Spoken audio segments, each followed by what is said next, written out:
Hi, ഞാനിന്നൊരു കുക്കിയുടെ video ആയിട്ടാണ് വന്നിട്ടുള്ളത്. വെറും ഒരു കുക്കിയല്ല, കേക്കിൻ്റെ ടെക്സ്ചറിലുള്ള ഒരു കുക്കിയാണ്. Apple Kuki cake. വളരെ സോഫ്റ്റും കുട്ടികൾക്കൊക്കെ ഇഷ്ടപ്പെടും. നല്ല ടേസ്റ്റി ആയിട്ടുള്ളൊരു റെസിപ്പിയാണിത്. അപ്പോൾ റെസിപ്പി എങ്ങനെയാണെന്ന് നോക്കാം. ഒരു മിക്സിംഗ് ബൗളിലേക്ക് ഒരു മുട്ട, അരക്കപ്പ് പൊടിച്ച പഞ്ചസാര, അരക്കപ്പ് ബ്രൗൺ ഷുഗറും കൂടി ചേർത്ത് കൊടുത്ത് നന്നായിട്ട് ഒരു എഗ് ബീറ്റർ യൂസ് ചെയ്ത് ഒന്ന് ബീറ്റ് ചെയ്തെടുക്കുക. ബ്രൗൺ ഷുഗർ തീരെ തരിയായിട്ടുള്ളതാണ് ഞാൻ യൂസ് ചെയ്തത്.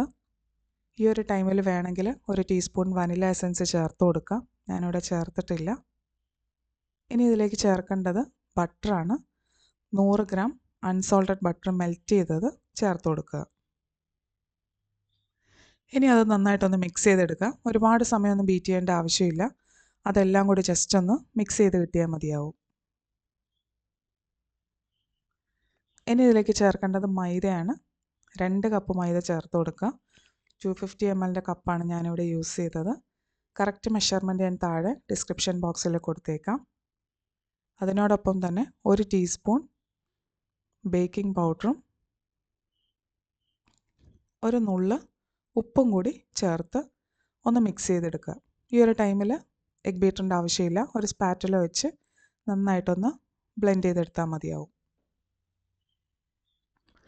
സിനമൺ ഫ്ലേവർ ഇഷ്ടമുള്ളവർക്ക് 1 ടീസ്പൂൺ സിനമൺ പൊടി വേണമെങ്കിൽ ചേർത്ത് കൊടുക്കാം. ഞാനിവിടെ ഇതൊന്നും ചേർന്നിട്ടില്ല. പ്ലെയിൻ ആയിട്ട് ആപ്പിളിൻ്റെ ഫ്ലേവറിലാണ് ചെയ്തെടുത്തിട്ടുള്ളത്. ഇനി ഒരു ആപ്പിൾ തൊലിയും കുരുവൊക്കെ കളഞ്ഞ് നീളത്തിൽ കട്ട് ചെയ്ത് കനം കുറച്ചൊന്ന് അരിഞ്ഞെടുക്കുക. ഒരു ആപ്പിൾ മുഴുവനായിട്ട് തന്നെ നമ്മളിതിൽ ചേർക്കുന്നുണ്ട്. ആപ്പിൾ കുക്കിയൊക്കെ ആണെങ്കിലും ഒരുപാട് ബട്ടറും ഷുഗറും ഒക്കെ ചേരുന്നതുകൊണ്ട് അങ്ങനെ ഹെൽത്തി ആണെന്നൊന്നും പറയാൻ പറ്റില്ല. പക്ഷേ ഇതുപോലെ നല്ല ക്വാളിറ്റി ആയിട്ടുള്ള ഇൻഗ്രീഡിയൻസ് വെച്ച് നമ്മുടെ മക്കൾക്ക് കടകളിൽ നിന്ന് വാങ്ങിക്കുന്നതിന് പകരം വല്ലപ്പോഴൊക്കെ ഇതുപോലെ വീട്ടിൽ ബേക്ക് ചെയ്ത് കൊടുക്കുകയാണെങ്കിൽ അത് തന്നെയായിരിക്കും ഏറ്റവും നല്ലത്. ഇനി ആപ്പിളിൻ്റെ കൂടെ കുറച്ച് ചോക്ലേറ്റ് ചിപ്സും കൂടെ ചേർത്തിട്ടുണ്ട്. അത് തികച്ചും ഓപ്ഷനിലാണ്, വേണമെങ്കിൽ മാത്രം ചേർത്ത് കൊടുക്കുക. ഇനി എല്ലാം കൂടെ നന്നായിട്ടൊന്ന് ബ്ലെൻഡ് ചെയ്തെടുത്താൽ നമ്മുടെ ബാറ്റർ ഇവിടെ റെഡി ആയിട്ടുണ്ട്. ഇനി ഒരു ഐസ്ക്രീം സ്കൂപ്പർ ഉപയോഗിച്ച് അതൊന്ന് സ്കൂപ്പ് ചെയ്തെടുക്കണം.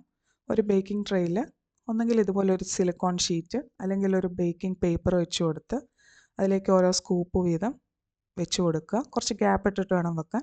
കുക്കി ആയി വരുമ്പോൾ ഇത് കുറച്ച് സ്പ്രെഡായിട്ട് വരും. ഇത് നിങ്ങൾക്ക് ഫ്രീസ് ചെയ്യണമെങ്കിൽ ഇതുപോലെ സ്കൂപ്പ് ചെയ്തത് ഒരു എയർ ടൈറ്റ് ആയിട്ടുള്ള കണ്ടെയ്നറിൽ വെച്ചാൽ അപ് ടു 1 മന്ത് വരെ ഫ്രീസ് ചെയ്യാൻ പറ്റും.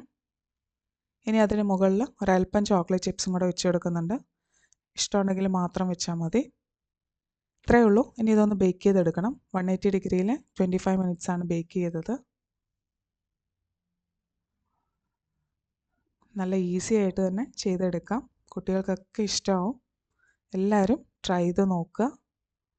നല്ല സോഫ്റ്റ് ആയിട്ടുള്ള കുക്കിയാണ്. ഒരു കേക്കിൻ്റെ ടെക്സ്ചറിലുള്ള കുക്കിയാണ്. നോർമൽ നമ്മൾ കുക്കീസ് ഉണ്ടാക്കിയാൽ 2 ദിവസം കഴിയുമ്പോൾ കുറച്ച് കട്ടിയാവാറുണ്ട്. പക്ഷേ ഇതങ്ങനെയല്ല. 2-3 ദിവസം വരെ നല്ല സോഫ്റ്റ് ആയിട്ട് തന്നെ ഉണ്ടാവും. അപ്പോൾ എല്ലാവരും ട്രൈ ചെയ്ത് നോക്കി ഫീഡ്ബാക്ക് അറിയിക്കുക. വീഡിയോ ഇഷ്ടമെങ്കിൽ ലൈക്ക് ചെയ്യുക, ഷെയർ ചെയ്യുക, കമൻറ്റ് ചെയ്യുക. അപ്പോൾ അടുത്തൊരു വീഡിയോയിൽ കാണുന്നവരെ ബൈ.